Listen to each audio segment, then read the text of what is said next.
নমস্কার, চলুন জেনে নিই 2025 সালের মে মাসের পর সবচেয়ে লাকি রাশিগুলো। আপনার রাশি কি সেই লিস্টে আছে? তাহলে মনোযোগ দিয়ে শুনুন। প্রথমেই আছে সিংহ রাশি। আপনার জন্য ভালো সময় আসছে, হতে চলেছে সাফল্যে ভরা। সমৃদ্ধি, নাম, অর্থ আর খুশির ঢল আসবে আপনার জীবনে। এরপরেই আসছে মেষ আর ধনু রাশি। যাদের রাশিতে আগুনের উপাদান রয়েছে তারা থাকবেন একদম লাকি। এরপর আছে কন্যা রাশি। আপনাদের জন্য ভাগ্য একেবারে পাশে থাকবে, প্রতিটি কাজে সফলতা আসবে সহজেই।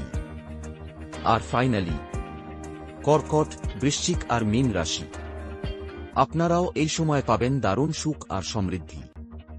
যদি আপনি এই রাশিগুলোর মধ্যে থাকেন, কমেন্টে জানিয়ে দিন আপনার রাশি। আর সবাইকে জানাই গুড লাক। Bye bye.